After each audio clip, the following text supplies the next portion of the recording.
Assalamualaikum warahmatullahi wabarakatuh, Sobat Cirek. Kita kembali lagi di program Bilik Parlemen, program kerjasama antara Cianjur Express dengan DPRD Kabupaten Cianjur. Nah, kali ini saya sudah kedatangan anggota DPRD Kabupaten Cianjur, fraksi Partai Keadilan Sejahtera, Bapak Asep Guntara. Sehat, Pak? Alhamdulillah sehat ya.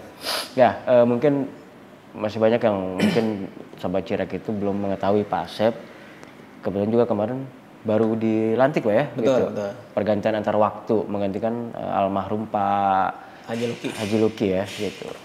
Nah, kita akan panjang lebar ingin tahu nih gimana perasaannya menjadi wakil rakyat, lalu juga apa sih yang menjadi fokus utamanya, gitu kan? Gitu, Pak Asep sendiri mungkin selama menjalani nanti ke depan sebagai wakil rakyat. Pak Asep, mengawali nih, gimana Pak Asep pasca kemarin dilantik melalui pergantian antar waktu gitu? Ya, alhamdulillah kemarin tanggal 4 Februari ya 2025 saya dilantik sebagai anggota Dewan pergantian antar waktu menggantikan almarhum Haji Luki Soleh Lukmanul Hakim ya. Jadi ini saya yakin bisa melanjutkan apa yang sudah almarhum rintis di DPRD ya.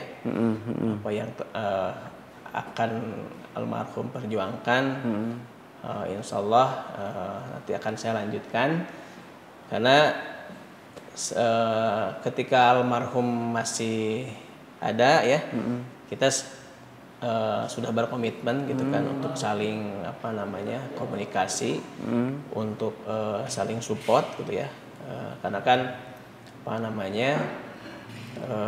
saya juga kemarin sebelum dilantik kan saya sebagai caleg gitu kan, caleg di Dapil 4, sama-sama berkontribusi gitu kan kepada pemenangan kursi PKS di Dapil 4. Makanya kemarin itu sama almarhum tuh udah saling support gitu kan. Saya nanti di bawah meneruskan mungkin ya. Nah gitu. Jadi program-program nanti bisa nyambung dengan Pak Luki gitu ya. Nah gitu. Sekarang ketika saya yang jadi otomatis itu menjadi beban amanah ke saya kan gitu ya. Apa yang dulu pernah direncanakan sama almarhum itu akan saya perjuangkan gitu. Oke. Sebelum lanjut mungkin Pak, apa yang membuat Pak Asep itu tertarik terjun ke dunia politik gitu kan gitu. Lalu juga apakah ini baru pertama kalinya Pak Asep juga mencalonkan kan gitu, sebagai wakil rakyat gitu? Kenapa saya tertarik terjun ke politik ya? Jadi politik itu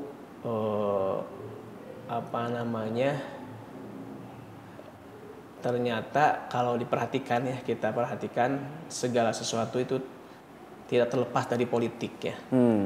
Kebijakan-kebijakan yang ada di negara itu tidak terlepas dari keputusan politik. Oleh karena itu kami diajarkan ya di PKS itu, ketika kita terjun ke politik, kita bisa kita bisa menjadi salah satu sebaik-baik manusia gitu ya. Karena kan sebaik-baik manusia itu yang paling banyak manfaatnya kepada masyarakat. Nah, jadi situasinya gini, ketika misalnya saya sendiri atau misalnya yayasan gitu ya, kita bisa memberikan manfaat kepada masyarakat, paling kan segelintir gitu ya, nggak banyak. Namun ketika kita terjun ke dunia politik, ternyata misalnya dulu ketika Kang Aher nih, saya contohkan salah satu gubernur dari PKS, ketika Kang Aher menjabat sebagai gubernur, yang sebelumnya pembangunan RKB itu sekian sedikit ratusan gitu ya, ketika beliau jadi dengan kekuatan tanda tangan seorang gubernur itu bisa ribuan ruang kelas politiknya baru, itu. Nah, itu kan kebijakan politik gitu ya. Nah, termasuk mungkin ya harga-harga itu kan yang ada di pasar juga keputusan politik kan gitu ya. Harga cabai, harga pertalite, harga pertamax semua gitu ya. Itu adalah kebijakan politik. Oleh karena itu, kenapa saya terjun ke politik?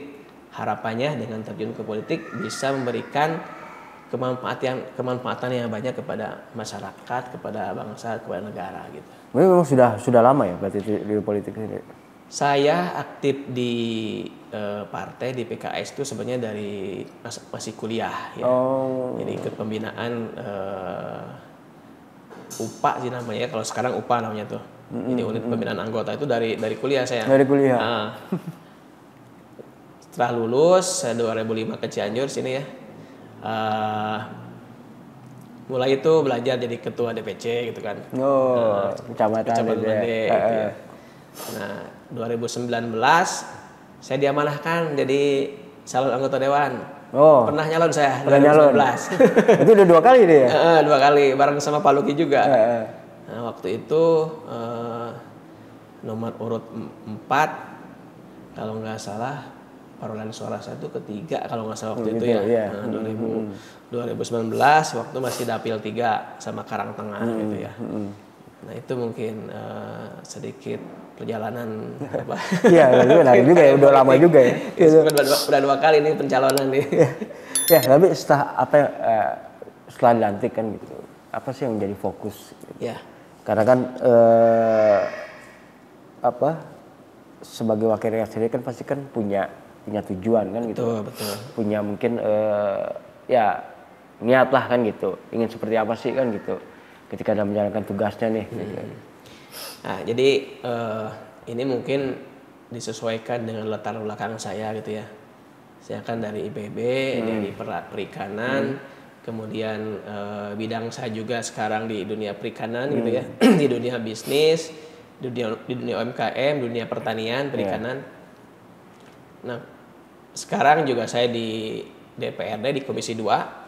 Ini komisi yang membidangi ekonomi juga ya. Iya, pertanian, perikanan, UMKM. Jadi pas dengan latar belakang saya gitu kan. Saya juga aktif di organisasi yang UKM gitu kan.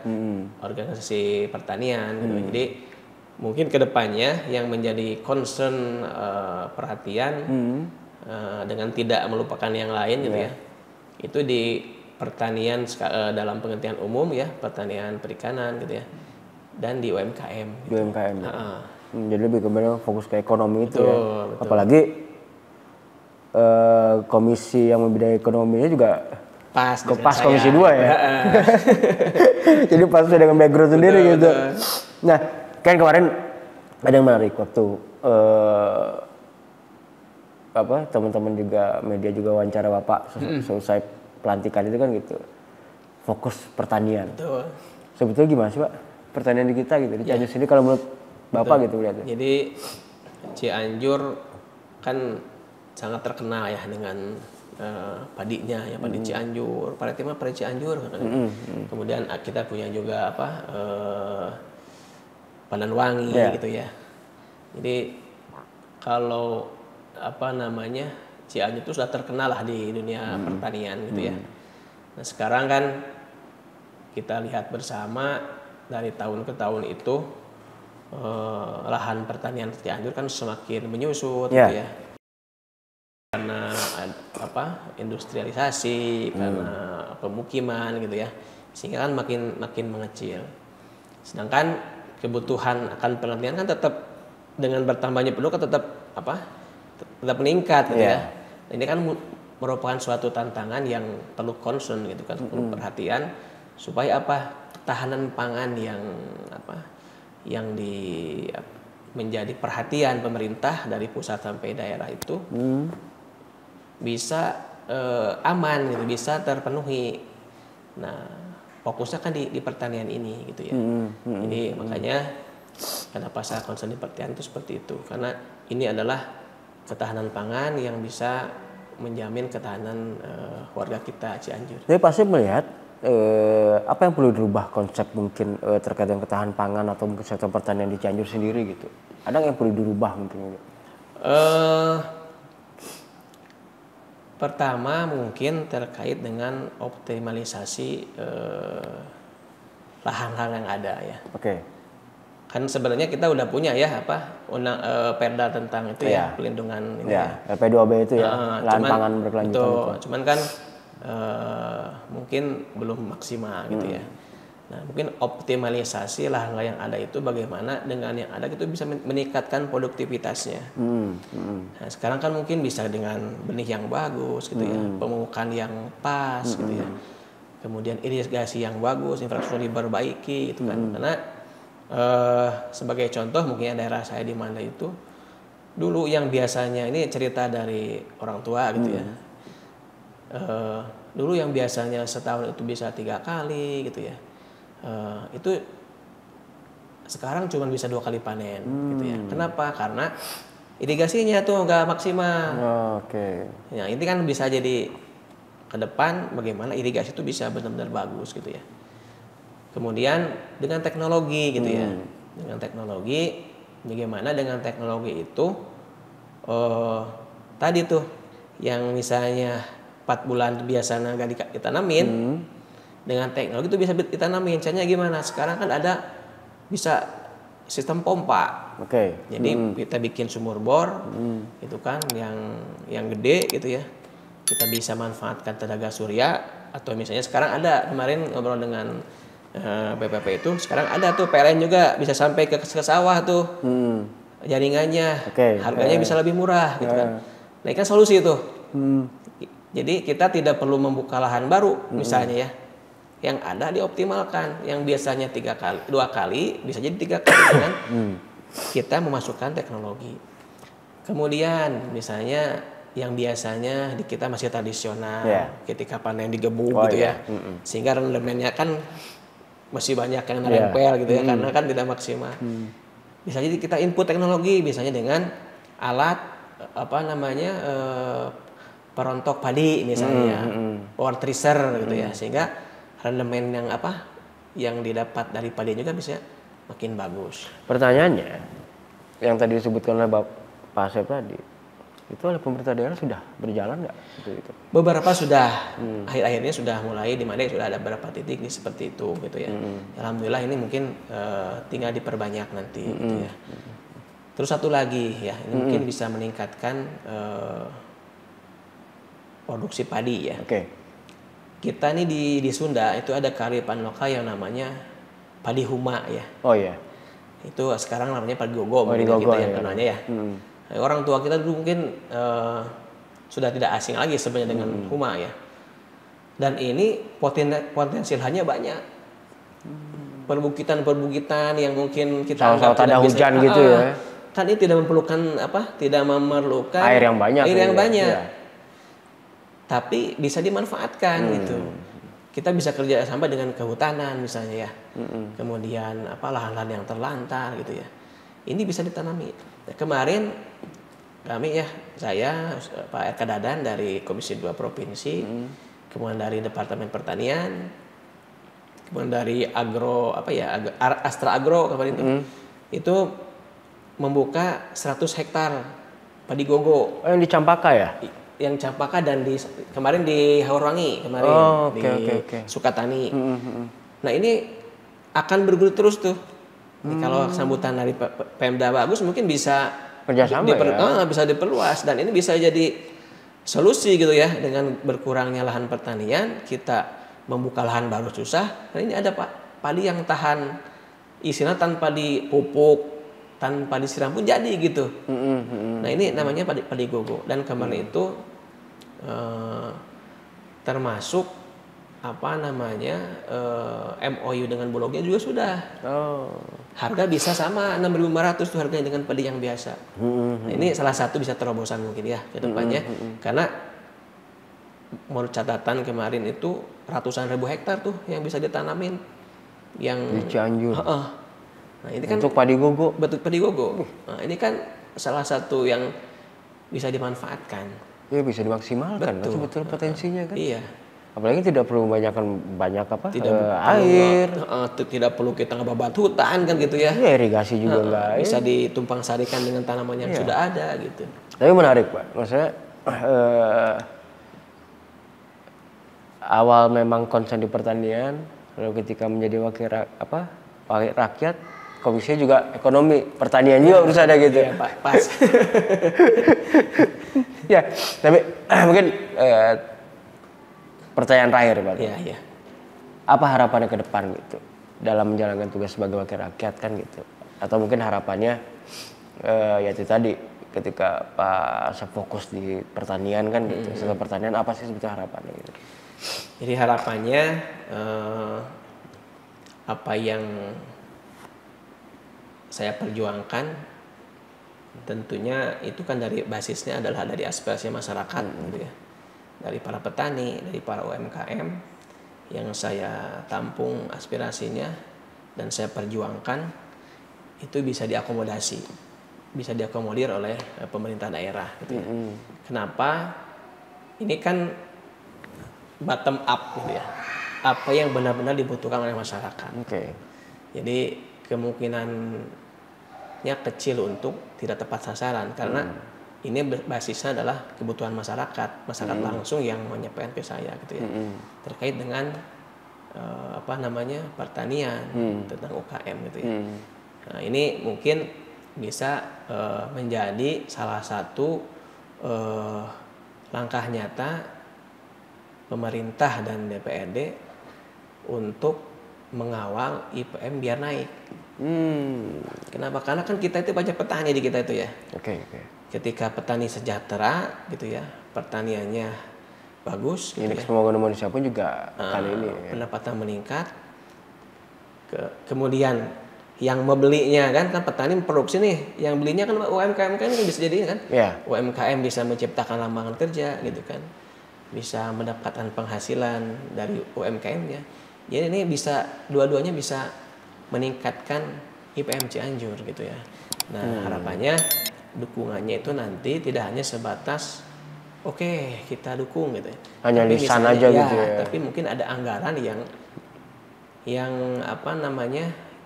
yang pas, yang optimal untuk mengakomodir itu kan. Jadi ada dialokasikan anggarannya itu ya, benar-benar diwujudkan gitu.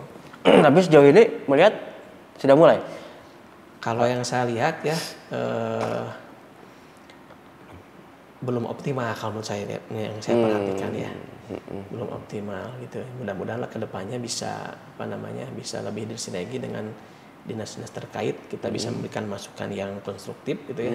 Dan di bawah juga kita bisa mengawal program-program kebijakannya supaya benar-benar bisa tetap tepat sasaran gitu. Apalagi di kepemimpinan sekarang Bupati dan Wakil Bupati Cianjur yang baru ya. Betul. Ini saya tuh sempat kepikiran juga gitu ya. Jadi Cianjur itu mungkin udah banyak lah UMKM gitu ya. Nah, nanti dengan dinas terkait bisa dikasih pembinaan, dikasih ilmu gitu ya, dikasih akses pasar. Nah, sekarang kita itu punya wakil bupati yang mungkin secara nasional dikenal gitu ya. Bisa jadi beliau misalnya bisa jadi duta UMKM Cianjur gitu kan. Menarik. Yang nanti bisa membantu mengenalkan nih produk-produk UMKM Cianjur, produk-produk pertanian Cianjur di level yang nasional kan gitu ya. Nah, itu bisa meningkatkan akses pasarnya kan. Nah, kan beliau kan kita tahu bersama kan udah menasional gitu ya. Akses itu jaringannya. Nah, ini bisa dimanfaatkan mungkin nanti bagaimana UMKM itu bisa di-endorse sama beliau tuh Cianjur gitu kan. Sehingga hidup nanti pariwisatanya bisa hidup gitu kan. Pertaniannya jadi hidup yang produksinya, UMKM juga produknya laku gitu kan. Ya, Sobat Cirek, kita tadi sudah menyimak penjelasan Pak Asep sendiri terkait dengan pasca dilantik seperti apa, lalu juga fokusnya seperti apa. Salah satu yang menjadi perhatian utama Pak Asep Guntar sendiri itu terkait dengan sektor pertanian dan UMKM-nya gitu, ekonomi secara global gitu di Cianjur sendiri gitu. Mudah-mudahan apa yang disampaikan oleh Pak Asep Guntara tadi bisa bermanfaat dan juga bisa terrealisasi harapan-harapannya gitu. Karena kita tahu sendiri kan ketika perekonomian bagus, meningkat, pada akhirnya juga akan berdampak terhadap kesejahteraan masyarakat. Dan yang paling utama, kenaikan terhadap indeks pembangunan manusia Kabupaten Cianjur. Karena tadi kata Pak Asep juga jadi masih pekerjaan besar ya. Iya. PR bersama ya gitu. Ya. Nanti kita akan ketemu lagi di episode berikutnya program Bilik Parlemen.